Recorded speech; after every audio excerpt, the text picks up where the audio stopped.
오늘 우리는 고린도후서 1장 7절 이하에 있는 말씀을 가지고 공부를 하겠습니다. 7절 다 같이 우리 읽겠습니다. 너희를 위한 우리의 소망이 견고함은 너희가 고난에 참여하는 자가 된 것 같이 위로에도 그러할 줄 알미라. 소망이 있다는 것은 너무나 좋은 것입니다. 소망이 끊어지면 모든 것은 사라집니다. 여러분, 유명한 단테의 신곡에 보면 그 지옥편에 사람이 지옥에 들어가기 전에 먼저 입구에 이런 글이 써 있답니다. 이곳에서는 소망이 없다. 지옥이 가장 무서운 것은 지옥에는 소망이 없다는 것입니다. 아무리 괴로워도 내일에 대한 바늘구멍만한 소망의 빛이 비치면 그 소망을 부여잡고 살아갈 수가 있는데, 전혀 소망이 없다면 그는 죽음과나 다른 것이 없습니다. 이러므로 소망을 갖는다는 것은 좋지요. 바울 선생께서 고린도 교회에 대한 소망이 견고하다. 왜 소망이 견고하냐? 고린도 교회가 바울 선생이 당한 고난에 참여한 자가 된 것 같이 위로에도 참여한 줄을 알기 때문에, 사람이 고난에 같이 하고 위로에 함께하면 변하지 않는다는 것입니다. 고통당할 때 다 버리고 떠나버리고 위로받을 때만 우르르 찾아오면 믿을 수가 없죠. 사람은 시험과 환난과 고통당할 때 함께하면 그 사람 나중에 위로받을 때도 함께하고 변하지 않습니다. 바울 선생이 고린도 교회를 볼 때 고린도 교회에서 좋을 때는 함께 교회에서 동참하고 뛰다가 교회가 시험과 환난을 당할 때 밀려가듯이 싹 나간 그 사람들은 믿을 수 없는 사람이요, 소망을 가질 수 없는 사람이요. 나 교회가 시험과 환난을 통할 때 더 열심히 출석하고 열심히 기도하고 교회를 굳건히 지킨 그 사람은 고난에 참여한 같이 이제 그리스도가 성령을 부어주시고 은혜를 주시고 복을 주실 때 위로에도 참여하게 되는 것입니다. 이런 사람들은 믿을 수가 있습니다. 소망을 가질 수가 있는 것입니다. 그래 바울 선생은 고린도 교회에 남아있는 성도들을 참으로 대견스럽게 생각하고 그들에게 소망을 두었습니다. 왜냐하면 이제 변치 않을 만세반석 위에 쓴 것이 증명되었기 때문인 것입니다. 고난의 가치에서 위로의 가치에 섰으니 그들이 더 이상 움직일 도리가 없는 것입니다. 8절요. 형제들아, 우리가 아시아에서 당한 환난을 너희가 알지 못하기를 원치 아니하느니 힘에 지나도록 심한 고생을 받아 살 소망까지 끊어진다. 고난은 여러분 두 가지 고난이 있어요. 예수 그리스도의 복음을 위해서 당하는 고난, 그리스도를 위해서 스스로 선택한 고난은 하나님께서 당하기를 원하시고 이렇게 고난당할 때는 기뻐하고 즐거워하라 하늘에서 상이 크다고 말한 것입니다. 예수 그리스도의 복음을 전하다가 당한 고난은 이거는 영광스러운 고난인 것입니다. 이건 하늘의 상급이 크고 하나님께서 기뻐하십니다. 그리스도를 위해서 부모, 처자, 형제들에게 버림을 당하는 사람도 있고 재산 다 탈취당하고 그리스도를 위해서 감옥에 잡혀 들어가기도 하고 혹은 순교를 당하기도 합니다. 이런 고난은 하나님께서 건져주지 않습니다. 왜냐? 이 고난을 통해서 하나님 영광을 받으시기 때문인 것입니다. 대수고의 고난이라고 말합니다. 따라서 말씀, 대수고의 고난. 예수 그리스도의 고난에 참여하는 것입니다. 예수 그리스도의 십자가 고난에 참여합니다. 예수 그리스도는 우리를 구원하기 위해서 복음을 위해서 당하는 고난인 것입니다. 우리가 복음을 위해서 당하는 고난은 그리스도의 고난에 참여하는 것으로 하나님께서 면하게 해주지 않습니다. 주님께서도 겟세마네 동산에서 할 수만 있으면 이 잔을 내게서 떠나게 하옵소서, 그러나 하나님 떠나게 하지 않았습니다. 여러분이 예수 믿기 때문에 당하는 고난, 혹은 예수 그리스도의 복음을 위해서 내 재산을 다 팔아서 하나님 사업에 바쳤다, 예수 그리스도의 복음을 위해서 내가 자진해서 저 오지에 들어가서 생활에 많은 괴로움과 고통을 당하면서 복음 사업을 한다, 그런 고난은 영광스러운 고난이요 그리스도의 십자가의 고난에 참여하는 고난인 것입니다. 그러나 하나님이 원치 않은 고난이 있습니다. 그것은 아담이 타락함으로 말미암아 마귀와 죄로 말미암아 온 고난은 하나님 원치 않습니다.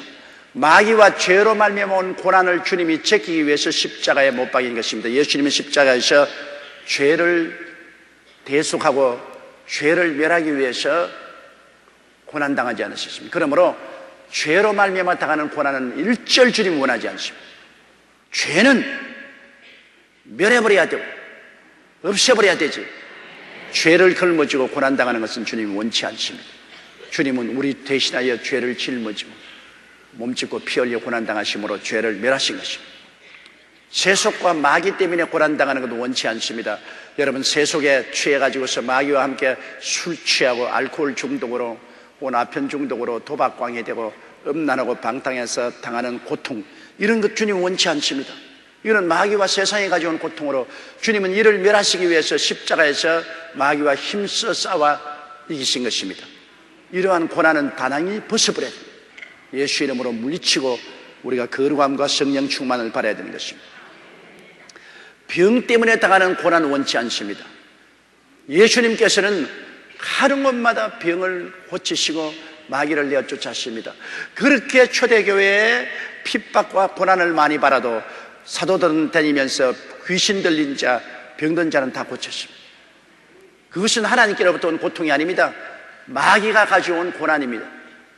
이거는 하나님이 원치 않습니다. 병으로 고생하는 것, 마귀에게 눌려 고생하는 것 하나님 원치 않습니다. 이는 해방시켜야 되는 것입니다. 그리고 이유 없이 저주와 가난에 고생하는 고난 주님 원치 않습니다. 예수 믿는 사람은 가난하고 헐벗고 굶주려야 하나님께 영광이 된다. 그건 안 굶어 보아서 그런 소리 합니다. 사람이 배가 고프면 평소에 눈물을 흘리지 않는 사람도 웁니다. 배가 고프면 덕질할 마음생이 나는 것입니다. 배가 고프면 고향 산천 버리고 남부 여대에서 두만강도 건너고 압록강도 건너서 사생 결단하고 피난을 가는 것입니다.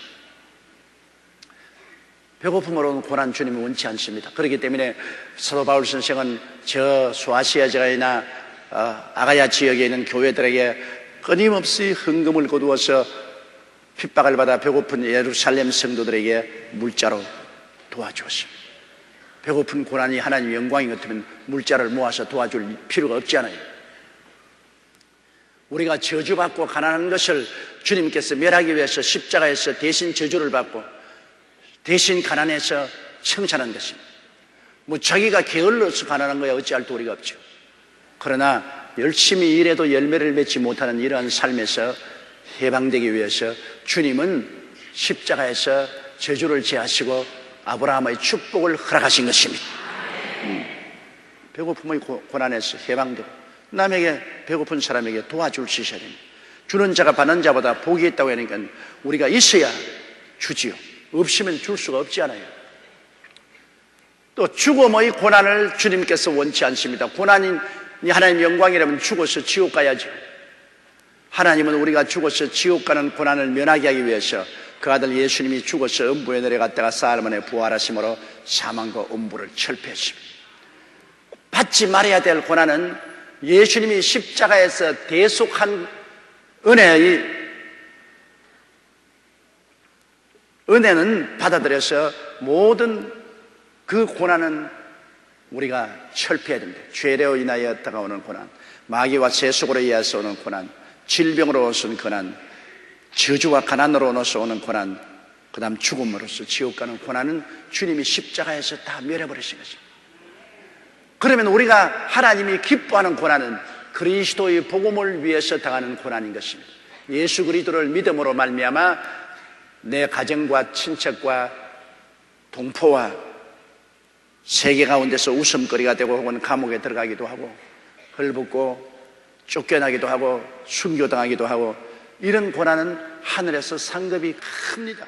그래서 바울 선생은 여기 말하기를 형제들아 우리가 아시아에서 당하는 환난을 너희가 알지 못하기를 원치 않으니 힘에 지나도록 심한 고생을 받아 살 소망이 끊어져 여러분, 고난도 내가 견딜 만한 고난이 있고 이제는 도저히 내 힘으로 감당하지 못할 고난이 있습니다. 그럼 소망이 끊어지죠.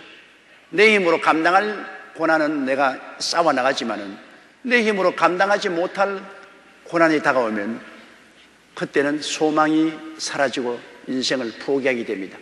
바울 선생께서 아시아에서 당한 환난이 너무나 심해서 이제는 감당할 수가 없어요. 이제는 소망이 다 끊어졌습니다. 9절요. 우리 마음에 사형선고를 받은 줄 알았으니 이는 우리로 자기를 의뢰하지 말고 오직 죽은 자를 다시 살리시는 하나님은 의뢰하며. 바울 선생 말하십시오. 극심한 고난으로 사형선고를 받은 것 같아요. 여러분, 사형선고를 받은 사람은 이제 희망이 없지 않습니까? 죽을 날짜가 정해졌으니까. 사형선고 받은 사람은 이제 죽을 날짜가 정해졌으니까 이제 소망은 아무것도 없습니다. 그저 기다리다가 목이 날아가는 것밖에 없어요. 바울 선생께서도 그렇게 체험을 했습니다. 소망이 다 끊어지고 이제 사형 언도를 받은 사람, 이제 죽을 날만 기다립니다. 그렇게 하나님이 왜 내버려 두시냐? 사람들이 말합니다. 그럴 정도로 왜 하나님이 내버려 두시냐?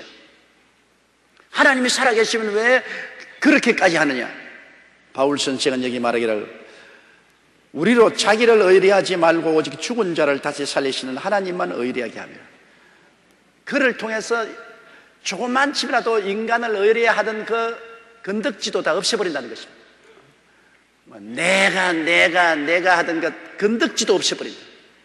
완전히 나는 못하게, 나는 할 수 없는, 나는 완전히 밑바닥에 깔려버린, 나를 포기한 상태. 그게 이렇게 되면 이제는 하나님은 의지하게 됩니다. 제가 그때 큰 고난 겪을 때 내가 발명한 말이 있어요. 살든지 죽든지 흥하든지 망하든지 승하든지 쇠하든지 주의 뜻대로 하시옵소서. 그 아무나 쓸 말 아닙니다. 내가 특허받은 말이에요. 너무너무 그때 고통스럽기 때문에 그때 하는 기도가 하나님, 살든지 죽든지 흥하든지 망하든지 승하든지 쇠하든지 주님 뜻대로 하시옵소서. 하나님께 맡기는 겁니다. 내가 뭐 할 수 있으면 내가 조금이라도 해보겠는데 내가 전혀 할 수 없을 때는 그때는 하나님께 맡기는 것입니다. 그러면 하나님이 책임져 주시는데요, 하나님께서는 우리를 마지막 낭떠러지까지 데려와서 마지막 눈 감고 낭떠러지에 발을 옮겨 놓으라는 것입니다. 낭떠러지에 발을 옮겨 놓아라.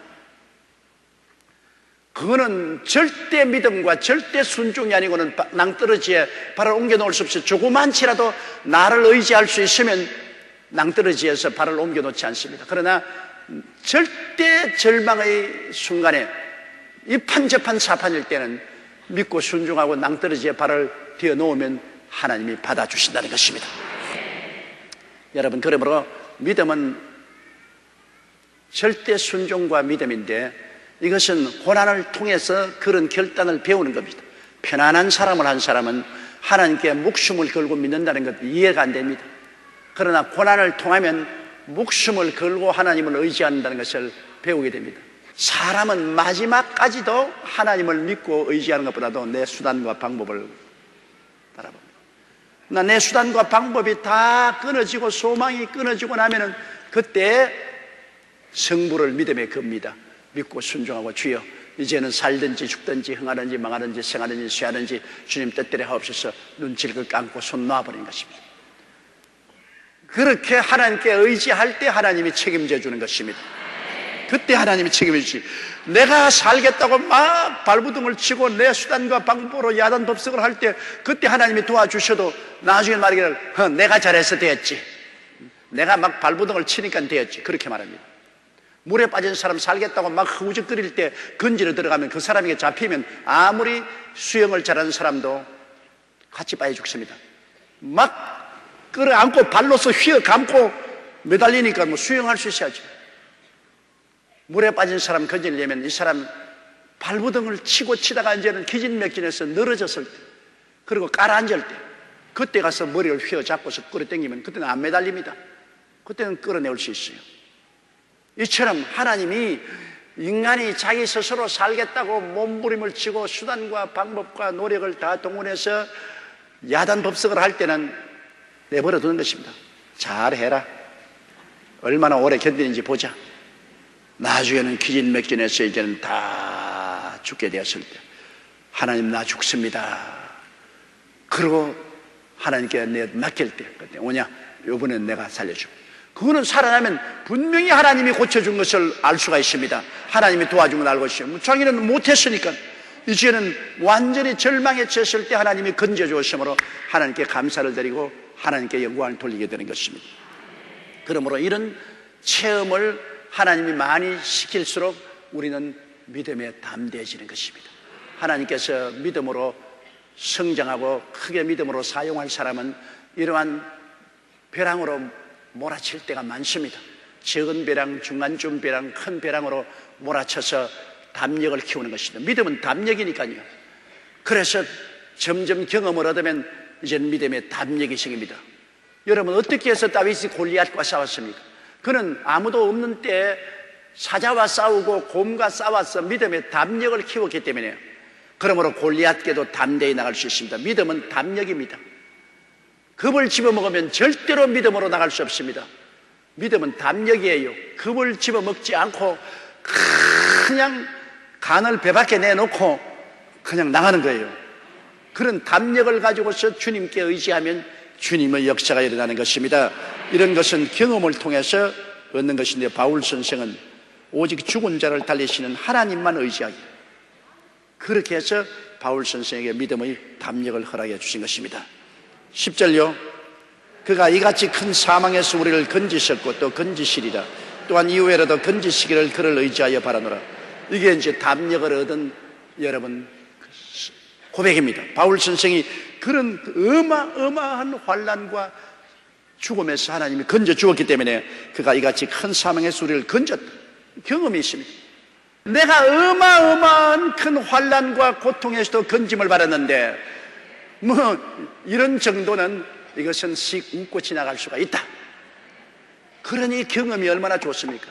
큰 풍파 일어나 그것을 극복한 사람에게는 적은 풍랑은 아무 걱정도 안 되는 것입니다.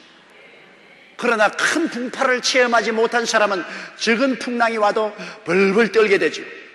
바울 선생은 거대한 고통을 겪었기 때문에 하나님이 이 큰 사망에서 우리를 건지셨고, 그렇기 때문에 이제는 믿음의 담력에 속에서 또 건지시리라.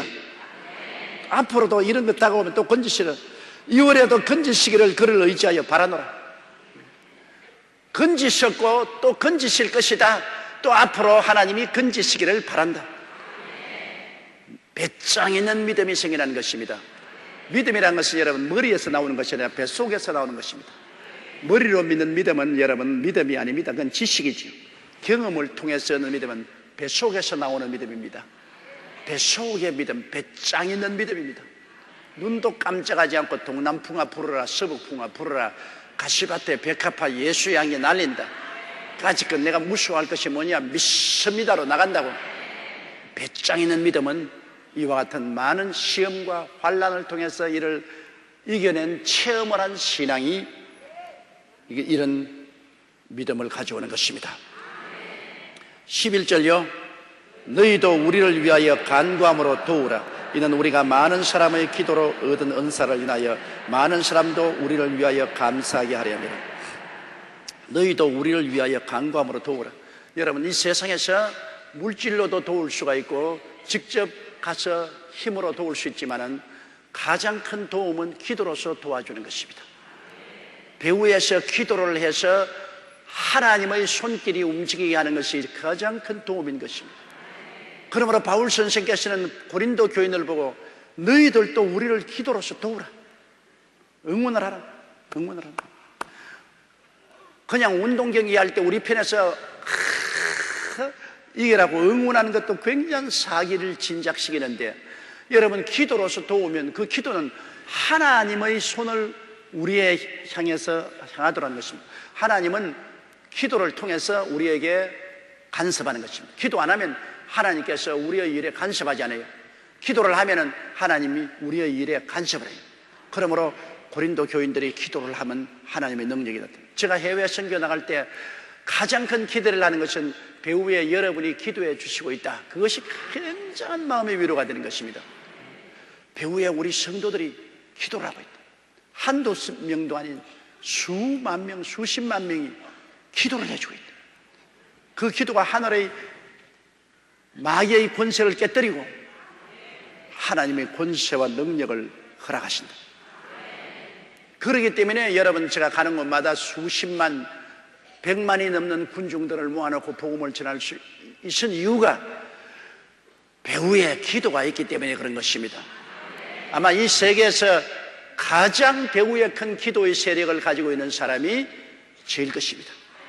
이만한 많은 성도들이 기도를 해주는 목사가 별로 많지 않죠. 그렇기 때문에 담대할 수 있는 것입니다. 기도로 도와주는 것, 이거 어마어마한 도움인 것입니다. 우리가 우리 나라와 민족을 위해서 다 합쳐 기도하면 하나님이 이 나라와 이 민족을 위해서 역사를 운전하십니다. 하나님이 운전하시는데 여러분, 누가 감히 감당했습니까? 우리나라가 별로 정치가 평탄하지 못하고 사회가 편안하지 못해도 이런 정도로 살고 이런 위협과 어려움 가운데서 존속할 수 있는 것은 기도 덕분입니다. 성도가 기도를 하기 때문에 떨어지면 낙동강하다가 또 살아나고, 떨어지면 낙동강하다가 또 살아나고, 뭐 한두 번이 아닌데 왜? 하나님이 우리의 기도를 들으시고 하나님의 능력을 나타내어. We were in love that never meant to stay. Some things are real even when they fade.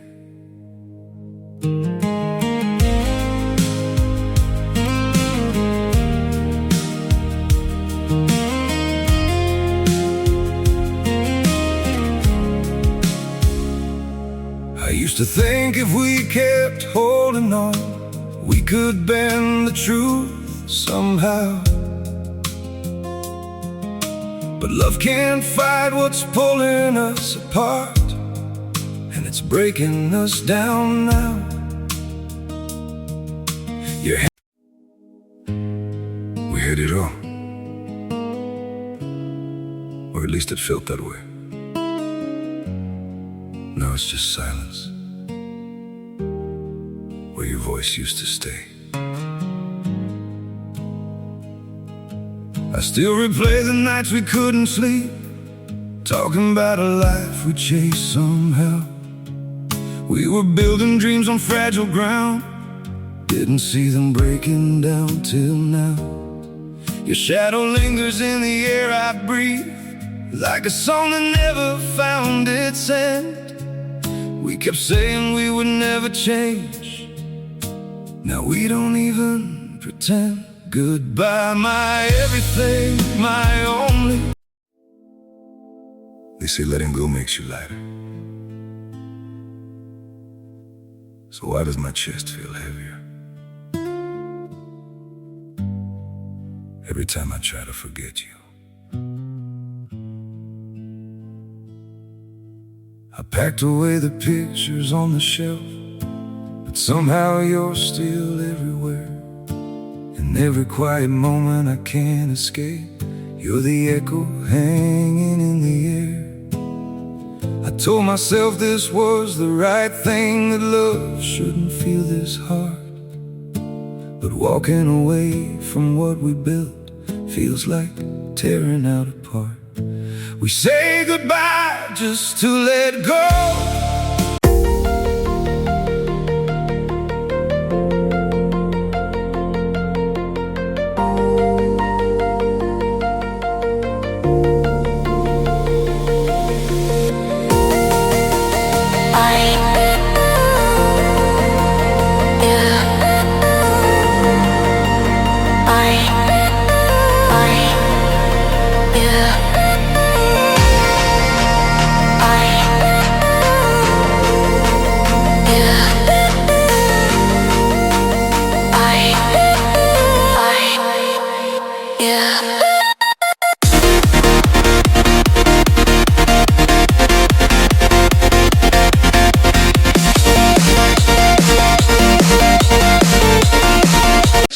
우리를 살려주었으니 또 앞으로도 살려주실 뿐 아니라 또 살려주기를 기대하는 것입니다. 바울 선생께서도 너희도 우리를 위하여 간구함으로 도우라고 그랬어요. 간절히 기도함으로 도와라. 이는 우리가 많은 사람의 기도로 얻은 은사를 인하여 많은 사람도 우리를 위하여 감사해라. 바울 선생은 겸손합니다. 너희가 기도를 많이 해줌으로 하나님이 은사를 주셔서 내가 설교도 하고 병자에 대한 기도도 하고 교회 행정도 다스릴 수 있다. 하나님이 선물을 주시는데 고린도 교인들의 기도를 통해서 하나님이 바울 선생에게 은사를 주었어요. 그래서 그 은사를 통해서 많은 사람에게 복음을 전가하고 치료하고 은혜를 베풀어서 그들이 감사하게 만들어줍니다. 그 사실입니다, 여러분. 여러분이 저 위해서 기도를 많이 해주시면, 그만큼 하나님이 은혜를 많이 주면, 은혜를 받으면 그만큼 제가 또 여러분에게 보답을 하는 것입니다. 왜 주일날 말씀을 전가하고 3일날 말씀을 전가하고 기도할 때 은혜가 넘쳐나야지, 은혜가 없으면 소용이 없지 않아요? 아무리 청산유수로 말 잘해도 여러분 말 들어 교회에 오는 것은 아닙니다. 웅변 들으러 오는 것 아니에요. 그럼 교회는 왜 오느냐? 은혜 받으러 오는 것입니다. 그럼 주의 종이 말씀을 전가할 때 하나님이 함께 계셔서 성령의 생수가 넘쳐 흘러서 여러분 마음속에 은혜가 가득하여 염려, 근심, 불안, 초조, 절망에서 다 해방되고 믿음, 소망, 사랑에 넘치게 되는 역사가 일어나게 되는 것은 하나님의 성령의 역사인데, 이걸 어떻게 쓰느냐? 여러분이 기도해서 나에게 채워주고 그 다음에는 여러분이 받아먹는 것입니다. 소나 염소를 잘 먹여놓고 젖 짜먹는 것처럼 여러분 저에게 기도를 많이 해주고 저에게 젖을 짜먹어야 돼요. 기도를 안 해주시면 제가 하나님의 은사를 받지 못하면 여러분을 모실 수가 없어요. 하나님의 사역이란 전적으로 성령의 역사가 임해야 되는 것입니다. 아무리 좋은 교회를 짓고 아름다운 시설을 해놔도 성령의 역사가 없으면 사막입니다. 사막, 무덤입니다. 무덤, 아무 필요가 없이. 그러나 천막 치고 가만히 깔아놓아도 성령의 기름 부음이 넘치면 천국입니다. 천국. 그 속에 그냥 하나님의 영광이 충만하고 변화를 받고 새로운 역사가 일어나는 천국이 일어나는 것입니다. 성령의 역사가 있어야 돼요. 성령의 역사가 없는 교회는 그것은 빈 껍데기요, 큰 미랄을 공동묘지인 것입니다. 그 다음 우리 12절 다 같이 읽겠습니다. 우리가 세상에서 특별히 너희에 대하여 하나님의 거룩함과 진실함으로써 하되 육체의 지혜로 하지 아니하고 하나님의 은혜로 행함은 우리 양심이 증거하는 바니 이것이 우리의 자랑이라. 고린도 교인들에게 대하는 삶의 태도는 하나님의 거룩함과 진실함입니다. 많은 주의 종들이 사기치지 않아요. 소위 말하는 은혜를 받았다는 자책하는 사람들이 사람들에게 기도받으러 오면 봉투 가지고 오라고 합니다. 언제 예수님이 중풍병 환자가 기도받으러 왔을 때 너 몇 년 중풍 앓았니? 봉투 준비했어? 예수님이 그렇게 묻는 거 보았어요? 근데 요사이는 기도 동산에나 은혜자에 가서 기도받으러 가면 봉투부터 먼저 보자 그럽니다. 봉투 준비했느냐? 이건 뭐 전부 장사 치는 것 같고 사기 치는 것 같고 방탕. 이 교회와 주의 사업이 맑고 밝고 환하고 거룩해야지 주의 사업이 이렇게 혼탁했어야 어떻게 되겠습니까? 하나님의 나라가 여러분 맑고 밝고 환하지 못하고 거룩하지 못하고 성도들을 미혹해서 돈 버는 곳으로 만들고 그러고 음란하고 방탕하다면 하늘나라가 어떻게 설 수 있겠습니까? 바울 선생은 우리가 너에게 나갈 때는 우리는 일절 거룩했다. 그건 세속과 우리는 타협하지 않았던 것입니다.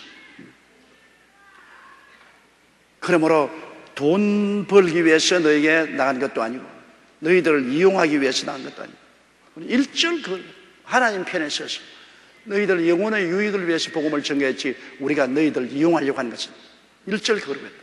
성경에는 하나님께서 내가 거룩하니 너희도 거룩하라고 했는데 우리 주의 종은 말할 필요 없거니와 성도들도 하나님이 원하시는 것은 거룩인 것입니다. 세상과 합쳐지지 않은 것입니다. 아주 세상과 잡탕이 되어서 사는 것은 그건 믿는 것인지 안 믿는 것인지 알지 못해요. 우리는 거룩하게 한 마음으로 한 주님을 섬겨야 되는 것입니다. 뭐 하나님 믿는다고 하면서 절간에 가서는 부처복은 또 일하고, 또 교회 와서는 찬송합시다 하고, 또 세상에서는 도박한다고. 이건 뭐 믿는 건지 안 믿는 건지, 크리스찬인지 아닌지, 아예 완전히 잡탕이요, 잡탕.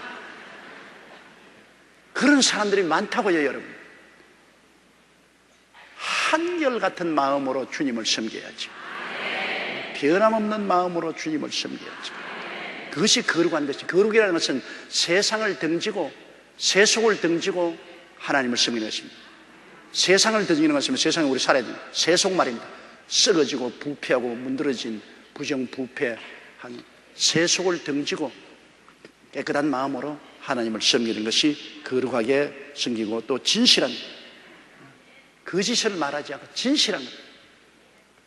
사람은요, 이 세상에서 사업을 하더라도 진실한 사람이 언제나 성공을 하지, 사업적인 두뇌가 많고 그냥 수단과 방법이 많다고 성공하는 건 아닙니다. 가장 중요한 것이 신용입니다, 여러분. 사람은 신용을 얻어놓으면 그 사람은 무엇을 하더라도 성공해요. 신용을 잃어버린 사람은, 신용 불량자는 어디 가도 실패하는 것입니다. 성실보다 더 좋은 지혜는 없습니다. 진실한 것. 저 사람은 말이야 절대로 변하지 않는다. 저 사람은 믿을 수 있다. 얼마나 좋은 말입니까? 저 사람 믿을 수 있는 사람이다. 저 사람은 거짓이 없다. 진실한 사람이다. 이 진실이 돈보다, 교육보다 더 중요한 것입니다. 뭐 인류 대학을 나오고 지위와 명예를 얻으면 잘 살 수 있을까 해도 진실이 없으면 그런 거 다 소용없어요.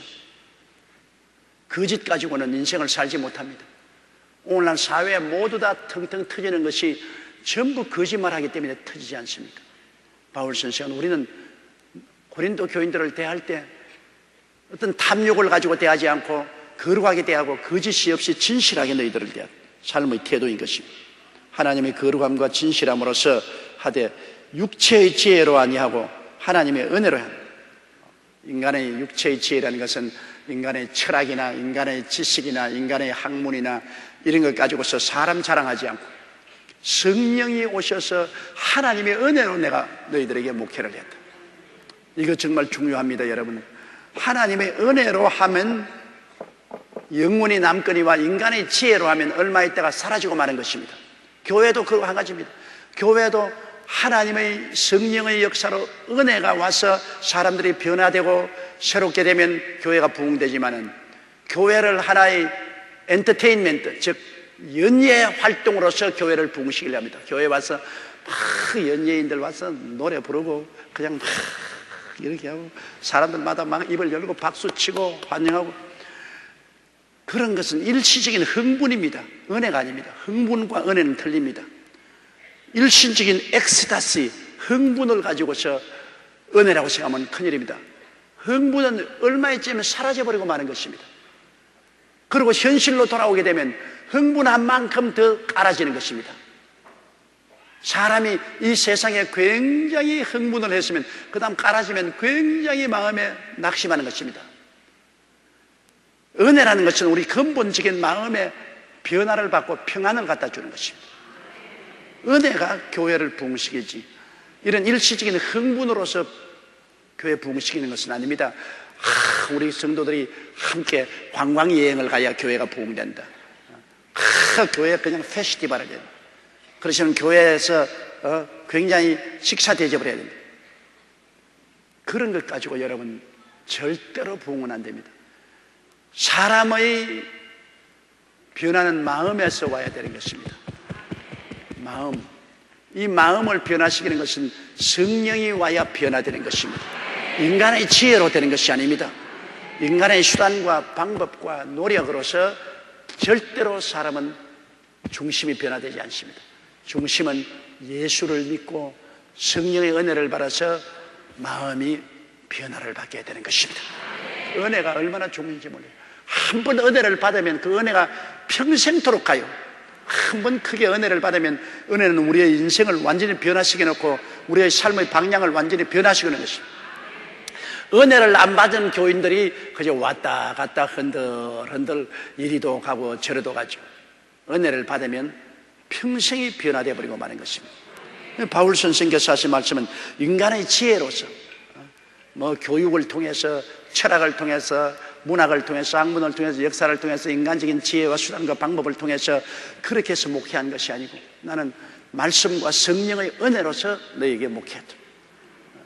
성령의 은혜로. 그래서 이렇게 행한 것을 우리 양심이 증거하는 바니 이것이 우리 자랑이다. 내 양심으로 말하거니와 나는 그렇게 했다. 인간의 지혜로 하지 않고 하나님의 은혜로 목회한 것이 내 양심에서 증거하는 바다. 그러고 나 이것이 자랑이다. 그러므로 여러분 우리가 하나님 사업을 할 때 언제나 하나님 앞에서 성도들에게 거룩함과 진실함으로 해야 되고 성도들 이용해서 그냥 잘 먹고 잘 입고 잘 살고 부자 되고 말이야 온갖 잡탕을 섞어놓는 그런 짓 하지 말고 거룩하고 진실함으로 해야 되고 인간의 지혜로 목회하지 말고 하나님 성령 충만해서 말씀과 은혜로 목회하는 이런 것을 해야 하나님 앞에 자랑할 수가 있는 것입니다. 13절요. 오직 너희가 읽고 아는 것 외에 우리가 다른 것을 쓰지 아니하노니 너희가 끝까지 알기를 내가 바라는 것은 오늘날 여러분 가장 중요한 것은 읽고 아는 것, 성경을 읽고 그리고 진리를 아는 것 이외에 별난 일은 안 한다는 것입니다. 별난 일. 다시 말하면 성경 밖에 나가지 않는다. 하나님 성경에 하나님이 기록한 말씀을 따라서 해야지 성경 밖으로 안 나간다. 무엇이든지 여기 성경은 오직 너희가 읽고 아는 것 외에 우리는 다른 것을 쓰지 아니한다. 너희가 구약 성경을 통해서 읽고 이미 진리를 깨달아 아는 그 범주 내에서 우리가 늘 격려하고 설교하고 편지로 쓰지 너희가 성경을 읽고 깨달아 아는 그 범주를 뛰어넘어서 성경에 없는 말은 우리가 말도 안 하고 편지도 안 쓴다 그 말인 것입니다. 이 바울 선생의 이 교훈을 우리가 깊이 받아들여야죠. 우리가 창세기부터 계시록까지 성경을 읽고 그 성경에서 아는 범주 내에서 우리가 설교도 하고 가르쳐야지. 그 범주를 뛰어넘을 때는 우리가 입을 다무는 것이 좋은 것입니다. 오직 너희가 읽고 아는 것 외에 우리가 다른 것을 쓰지 아니하노니 너희가 끝까지 알기를 내가 바라는 것은 자 14절요. 너희가 대강 우리를 아는 것 같이 우리 주 예수의 날에 너희가 우리의 자랑이 되고 우리가 너희의 자랑이 되는 것이라. 우리 주님께서 반드시 강림하실 것이고 우리 주님께서 강림하시면 상급 심판을 받습니다. 안 믿는 사람은 형별 심판을 받아요. 안 믿는 사람은 형벌을 당할 테니까. 안 믿는 사람들은 예수 그리스도 강림하실 때 부활하지 못하잖아요.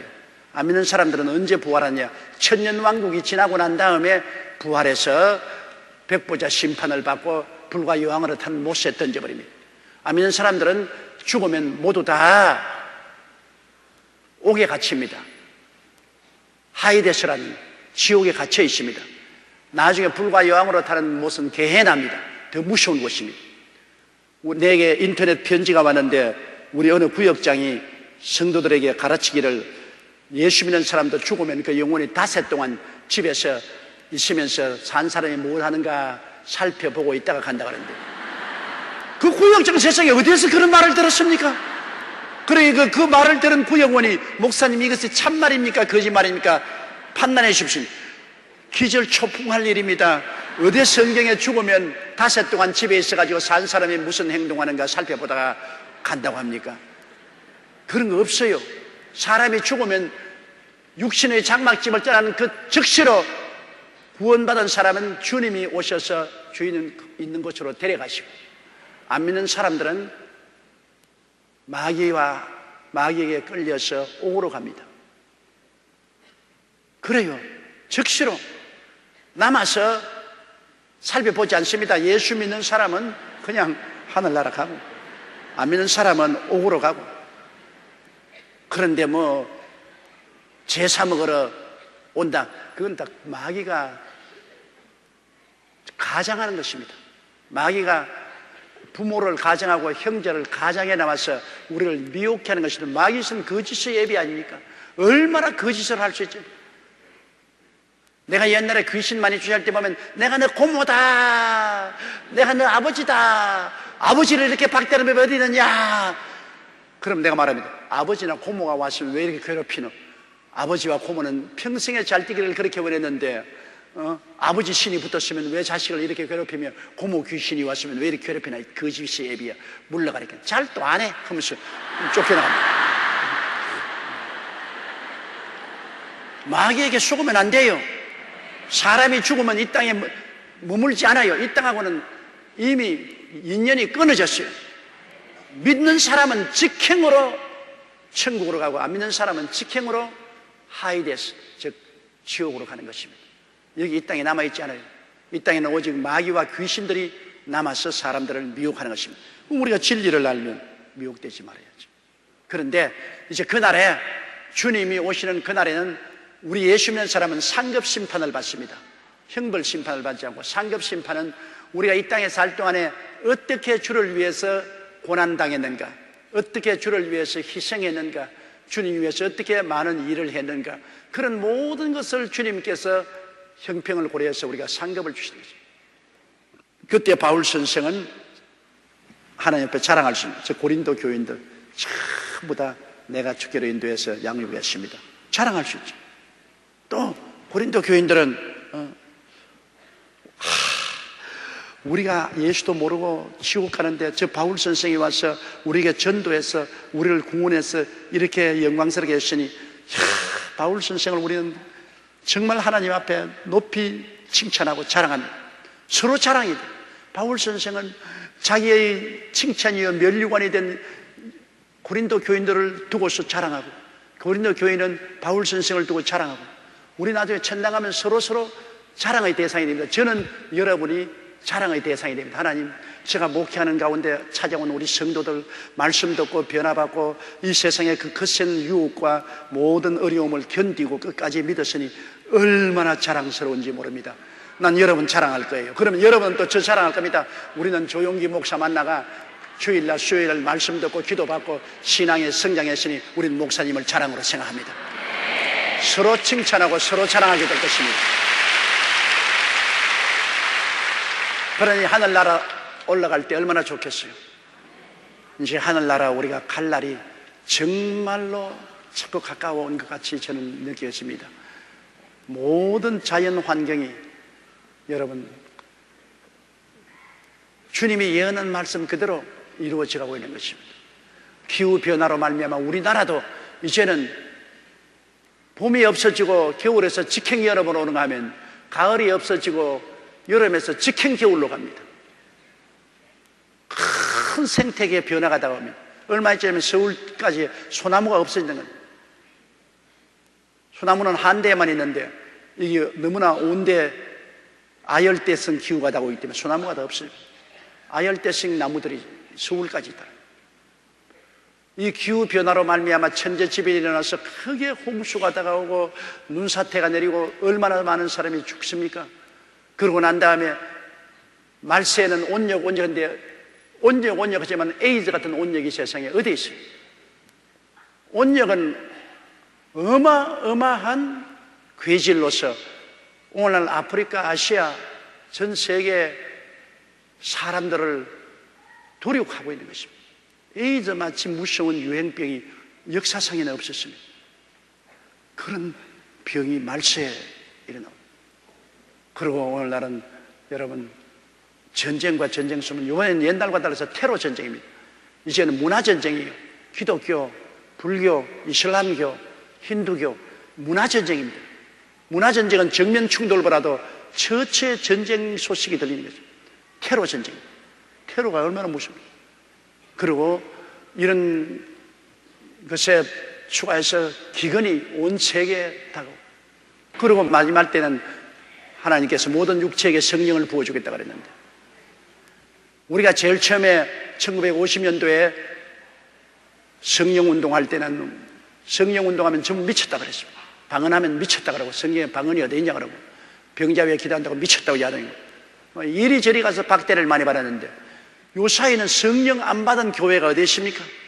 모든 교파를 총괄해서 다 성령 받고 다 통성기도하고 다 박수치고 방언하는 것 보고 미쳤다는 사람 아무도 없고 오늘 거의 모든 교회들이 다 병자 위한 기도하고 성령이 모든 교파에 다 임한 것입니다.